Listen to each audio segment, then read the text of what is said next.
There's this interesting thing Jesus likes to do in the Gospels where he'll take someone's question or someone's kind of comment and kind of divert it and use it to talk about something more or different than what people thought he was going to talk about. One of my favorite is in Matthew 22, where the Pharisees and the scribes come up to him, these religious people of the day, and they ask him, should we pay taxes to Caesar? And it sounds like a basic question, but they're trying to trap him. If you read the text in Matthew 22, they're trying to get him to say yes, no, in a certain way because there was implications for that. But what he does, rather than just saying that, is he says, do you have a denarius on you? He asks for a coin, and so they pull out a coin, they give it to him, and he goes, okay, whose image is on this coin? Whose inscription, whose image is on this coin? And they say, well, that's Caesar's. And then he says, well, then render to Caesar what is Caesar's and give to God what is God's. And most people read that and they say, oh, amen, or that sounds awesome, let's pay taxes. And they usually use that text to talk about money, which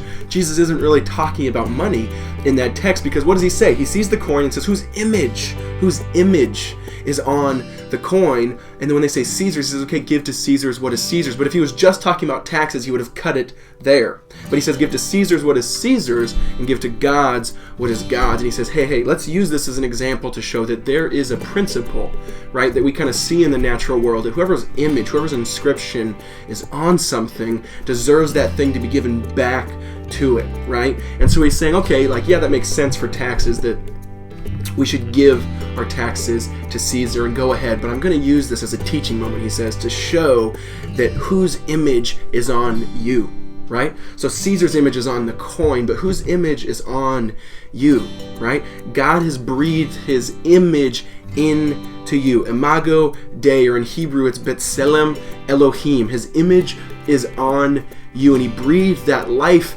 into you. And there's an encouragement there and there's a challenge. The encouragement is that he's saying, hey, my image is on you, which means you have dignity, value, worth, purpose innately, not because of what you have done or because of what you haven't done. Your failures or your successes do not define who you are. You have worth and dignity because of who your Creator is. And the challenge is, he says, okay, well, if that's true, then it only fits natural, and joy is at stake, right? If you are to render then to God what is God. So if his image is on you, he says, hey, to get to a place of joy, then render back to him what is his, because we are his creation, created to worship, lift our hands, our voices, our jobs, our money back to him. And when we do that, there's joy and there's vitality and there's life and there's rhythm and there's shalom, as the Hebrews like to say. And so be encouraged by that and be challenged by that if you're not giving back to God what is his. Love you guys.